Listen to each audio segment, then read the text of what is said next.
Hi guys, तो आज की वीडियो में हम there was a cute girl in hero party के एपिसोड नंबर 3 को कवर करने वाले हैं। कहानी की शुरुआत में हमें रेवन का सीन दिखाया जाता है जो कि अभी सिसिलिया के घर की तरफ जा रहा था। ये चीज देखकर यूकी काफी ज्यादा परेशान हो जाता है और सोचने लगता है कि भाई मैंने अपने पैर पे कुल्हाड़ी मार दिया, मतलब कि मैंने अपने अपोनेंट को एक तरह से काफी ज्यादा मोटिवेट कर दिया और बंदा अभी काफी ज्यादा डर गया था और वो सोच रहा होता है कि मेरे हिसाब से अब सिसिलिया मुझसे जाने वाली है, बट वो सोचता है कि शायद वो मना भी तो कर सकती है ना। तो इसके बाद वो तभी सपना देखने लगता है जहाँ पे सिसिलिया ने एक काफी खतरनाक से मॉन्स्टर से लड़ रही थी और वो वहाँ पे उसको बिल्कुल भी नहीं हरा पाती और वो नीचे गिरने वाली होती है, लेकिन तभी वहाँ पे रेवन आके उसको पकड़ लेता, बचा लेता है और इस कारण सिसिलिया उसके प्यार में गिर जाती है। और ये चीज देख के भाई और भी काफी ज्यादा परेशान होने लगता है यूकी। और इसके बाद तभी हमें रेवन का सीन दिखाया जाता है जो कि अगली सीन में काफी ज्यादा उदास होकर वहाँ से जा रहा था और यूकी ने इसके बाद में काफी कुछ पूछने की कोशिश करता है, लेकिन रेवन फिर भी कुछ नहीं बताता उसे। और इसके बाद अकेन यूकी ना सिसिलिया के घर पे जाता है उससे मिलने के लिए, लेकिन गेट पे ना सोफिया होती है और यूकी बताने लगता है कि मुझे ना सिसिलिया से मिलना है, लेकिन सोफिया ना साफ मना कर देती है कि वो रेस्ट करेगी और अभी वो से भी नहीं मिलने वाली। और इसके बाद यूकी ने काफी ज्यादा हिम्मत जुटाता है और फाइनली उससे पूछने लगता है कि रेवन यहाँ पे आया था, मैंने देखा था, तो आकर वो क्या करने के लिए यहाँ पे आया था। और इसके बाद तभी सोफिया बताने लगती है कि वो तो हैप्पीनेस से मिलने के लिए आया था। तो ये चीज सुनने के बाद लिटरली बंदा ना काफी ज्यादा शांत हो जाता है, काफी अच्छा लगता है उसको एक तरह से। और इसके बाद वो ना हैप्पीनेस के पास जाता है और उससे बोलने लगता है कि अभी तुम्हारे पास लाल वाला बंदा आया था और वो तुमसे बात करने की कोशिश कर रहा था या तुम्हें प्रपोज करने की कोशिश कर रहा था। और हैप्पीनेस ना वहाँ पे कुछ नहीं बोलती और तभी यूकी बोलने लगता है क्या तुम्हें पसंद नहीं है क्या। और हैप्पीनेस ना वहाँ पे कुछ भी नहीं बोलती और यूकी ना लगातार काफी ज्यादा क्वेश्चन करने लगता है कि अगर तुम्हें पसंद नहीं है तो तुम मुझे बता सकती हो, मैं उससे बात कर लूंगा। और हैप्पीनेस कुछ नहीं बोलती और चुपचाप वहाँ से चली जाती है। और इसके अगले सीन में यूकी ने घर पे जाकर अपने साथियों को इसके बारे में बता रहा होता है और ड्यू का जो नाइट होता है ना बंदा बताने लगता है कि आपको पता है कि हैप्पीनेस कितनी ज्यादा खतरनाक है, उसने कितने सारे लोगों को एक तरह से मारा है और आखिरकार आप किसी इंसान को उसके पास कैसे जाने दे सकते हैं। और मुझे लगता नहीं कि अभी वो किसी इंसान को एक तरह से पसंद करेगी, वो उनसे काफी नफरत करती है। और फिर वो बताने लगता है कि काफी टाइम पहले ना मैंने उसको एक इंसान से बचाया था और इसके बाद वो ना डीमंस के साथ काम करने के लिए मान गई थी और मुझे नहीं लगता कि वो अभी इतनी जल्दी बदलने वाली है। और यूकी बताने लगता है कि भाई मुझे तेरी बात ना काफी अच्छे से समझ में आ रहा है, बट मुझे ऐसा नहीं लगता कि वो ना डीमंस को या फिर ह्यूमंस को हेट करती होगी, तो क्या पता वो रेवन से एक तरह से बात करने लगे। और मुझे ऐसा लगता है कि रेवन सच में काफी अच्छा इंसान है, मुझे तो काफी पसंद है, तो वो हैप्पीनेस को भी शायद काफी पसंद आएगा। और इसके बाद यूकी ना अगले सीन में गिल में जाता है और वो ना उसी बंदे को ढूंढ रहा होता है जिससे वो हमेशा क्विज लिया करता है, बट वो बंदा आज वहाँ पे बिल्कुल भी नहीं था। और रिसेप्शनिस्ट वाली लड़की ना काफी आसानी से यूकी को पहचान जाती है और वो बोलने लगता है कि क्या आप वाइस गिल मास्टर को ढूंढने की कोशिश कर रहे हो। और यूकी को समझ में नहीं आता कि आखिर वो लड़की किसकी बात कर रही है। और लड़की बताने लगती है कि जिससे आप बात करने की कोशिश करते हो ना हमेशा, जिससे आप काफी ज्यादा मजे लेते रहते हो, वही हमारे वाइस गिल मास्टर है। और ये सुनकर ना यूकी भी काफी ज्यादा हैरान हो जाता है क्योंकि इसके बारे में तो बंदे को पता ही नहीं था। और तभी लड़की बोलने लगती है कि अच्छा आप मुझे ये बताइए कि आपको क्या काम है। और इसके बाद तभी यूकी बोलने लगता है कि आखिरकार क्लेविन गया कहाँ पे है, मतलब कि उसको काम करना नहीं होता क्या एक तरह से। और लड़की बताने लगती है कि वैसे देखा जाए तो मुझे आपको बताना तो नहीं चाहिए था, बट मैं आपको बता देती हूँ, अभी वो हॉस्पिटल में उनकी हालत काफी ज्यादा खराब है और अगर तुम्हें मिलना है तो तुम जाके वहाँ पे मिल सकते हो। और इसके बाद लिटरली यूकी ना क्लेविन से मिलने के लिए हॉस्पिटल में चले जाता है और उसको बोलने लगता है कि भाई तेरी हालत तो काफी खराब लग रही है, तूने कुछ किया है क्या। और क्लेविन बताने लगता है कि ज्यादा तो नहीं, बस मैंने अपनी वाइफ थोड़ा नाराज कर दिया। और इसके बाद यूकी बोलने लगता है कि आखिर तूने किया क्या था। और क्लेविन ने अपना बताना स्टार्ट करता है स्टोरी। कुछ टाइम पहले ना उसकी एनिवर्सरी थी और वो अपनी वाइफ के लिए एक गिफ्ट खरीदने के लिए गया था। और गिफ्ट खरीदने में सच बताओ तो मुझे काफी ज्यादा टाइम लग गया, मतलब मुझे समझ में नहीं आया कि मुझे क्या लेना चाहिए। और लिटरली पूरा रात हो जाता है और मैं कुछ नहीं खरीद पाता हूँ। और जब अपने घर पे जाता हूँ तो मेरी वाइफ पे काफी गुस्सा हो जाती है, उसको ऐसा लगता है कि शायद मैं उसकी एनिवर्सरी भूल गया हूँ। और इसके बाद तभी यूकी बोलने लगता है कि भाई लड़कियां इतनी ज्यादा खतरनाक होती है क्या, मतलब कि मुझे पता नहीं था इन सभी चीजों के बारे में और आपकी वाइफ लगता है कि कुछ ज्यादा ही खतरनाक है। और वो बंदा बताने लगता है कि ऑब्वियस सी बात है, मतलब कि वो एक ए रैंक की एडवेंचर थी तो होगी खतरनाक है। और ये सुनकर ना यूकी भी काफी हैरान होता है कि भाई उसकी वाइफ ए रैंक की एडवेंचर थी। और क्लेविन बताने लगता है कि मेरी और मेरी वाइफ की एक काफी बढ़िया टीम थी और सच में तो हम काफी कमाल के थे। और इसके बाद तभी यूकी बताने लगता है कि वैसे मैं तुम्हें बता दूं कि मैं हीलिंग मैजिक का इस्तेमाल कर सकता हूँ और अगर तुम चाहो ना तो मैं तुम्हें पूरी तरीके से ठीक कर सकता हूँ। और ये सुनकर बंदा ना काफी गुस्सा हो जाता है और बोलता है कि भाई तो पागल है क्या, अब वो मेरी काफी अच्छी तरीके से ध्यान रखती है और आखिर मैं कैसे अपने आप को ठीक करवा लूं। और इसके बाद तभी वहाँ पे सोफिया आ जाती है और फनी बात तो ये था भाई क्लेवन की वाइफ थी और इसको काफी अच्छी तरीके से जानते हुए सिसिलिया की मेट थी। और वो आते एक तरह से क्लेवन को उसकी औकात दिखा देती है और बोलती है कि आखिर तुम मेरे बारे में कैसे बात कर सकते हो। और यूकी को भी ना पता चल जाता है कि एक तरह से ना सोफिया इनकी वाइफ होगी। और सच बताओ तो मुझे भी इनसे काफी डर लगता है, काफी खतरनाक है ये देखा जाए तो। और यूकी ने इसके बाद सोफिया से ना सिसिलिया के बारे में मुझे लगता है कि वो कैसी है। और सोफिया बताने लगता है कि वैसे मुझे आपको बताना तो नहीं चाहिए, बट अभी वो ना कुछ काम से गई है। और यूकी बोलने लगता है कि आखिर सोफिया ऐसा क्यों करिए, मतलब कि उसकी तबीयत काफी खराब है, लेकिन उसके बाद भी कैसे जा सकती है। और इसके बाद तभी वो ना सोफिया से पूछने लगता है कि मुझे आप सच बताना क्या लड़कियों को गिफ्ट काफी पसंद है, मतलब कि जब उसको कोई लड़का गिफ्ट देता तो उन्हें काफी अच्छा लगता है। और इसके बाद वो ना सोफिया की बातों को याद करने लगता है, मतलब कि सिसिलिया की जब उसने लास्ट टाइम उसको गिफ्ट दिया था तो सिसिलिया को काफी अच्छा लगा था, बट बेकार बात तो ये है कि मैं उसको दे पाया था और ये सब कुछ युगा की वजह से हुआ था। इसके बाद तभी सोफिया बताने लगता है कि अगर तुम्हारा दिल अच्छा है, तुम्हें सही इंटेंशन से दे रहे हो ना, तो कोई भी गिफ्ट तुम दोगी ना अपने पार्टनर को तो तुम्हें काफी अच्छा लगेगा। और इसके बाद वो लिटरली अगेन सिसिलिया के लिए गिफ्ट खरीदने के लिए जाने लगता है और रास्ते में जाते वक्त काफी वेट से चीजें इमेजिन करने लगता है कि अगर उसकी शादी हो गई सिसिलिया के साथ तो फिर क्या होगा। और सच बताओ तो बंदा काफी खतरनाक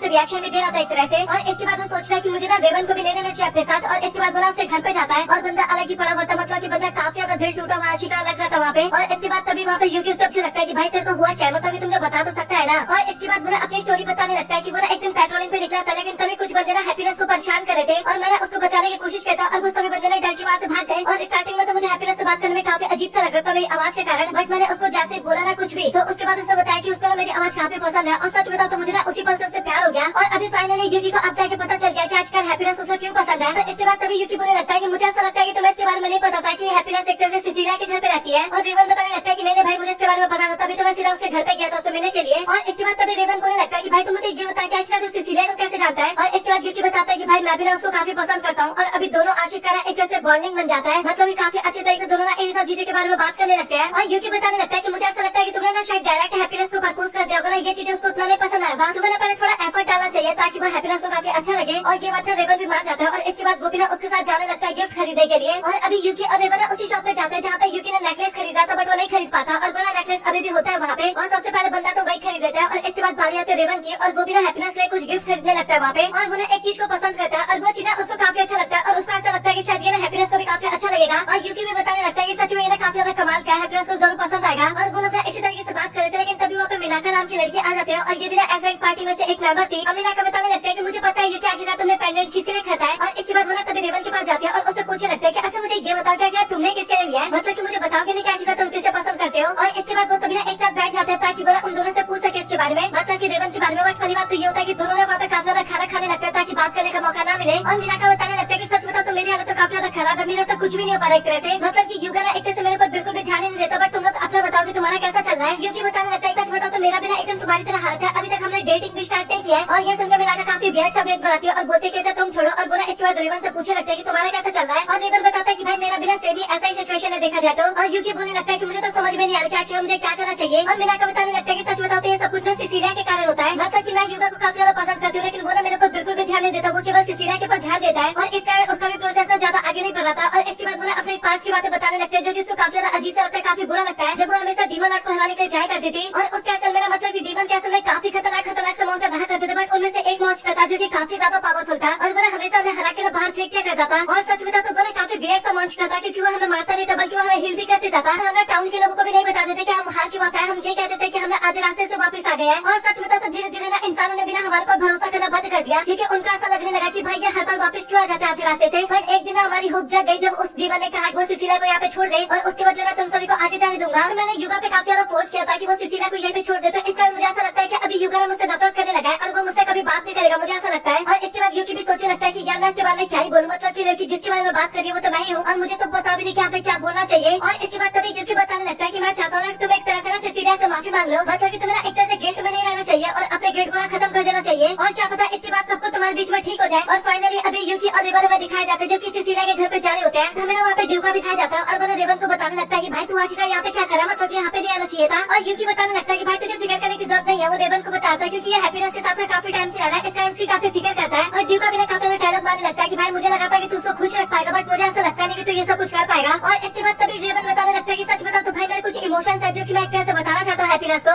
इस तरह पता चल जाता है ड्यूका को कि एक तरह से रेवन तो बेकार इंसान नहीं है और वो ना उसको हैप्पीनेस के पास जाने का परमिशन दे देता है। इसके बाद वो हैप्पीनेस के पास जाता है और बताने लगता है कि उस टाइम पे मैंने तुमसे काफी गलत तरीके से बात किया था, मैंने तुम्हें डायरेक्टली प्रपोज कर दिया था और मुझे ऐसा नहीं करना चाहिए था, पहले हमें फ्रेंड्स बनना चाहिए, तो क्या तुम मेरे दोस्त बनना चाहती हो एक तरह से। और क्या पता इसके बाद मैं तुम्हारा काफी अच्छा दोस्त बन सकूं। और ये सुनकर हैप्पीनेस को भी काफी अच्छा लगता है और वो उसके गिफ्ट को सबसे पहले एक्सेप्ट कर लेती है और बंदी काफी ज्यादा ब्लश भी कर लेती है वहाँ उस टाइम पे। तो इसी के साथ ये एपिसोड यहाँ पे होता है खत्म।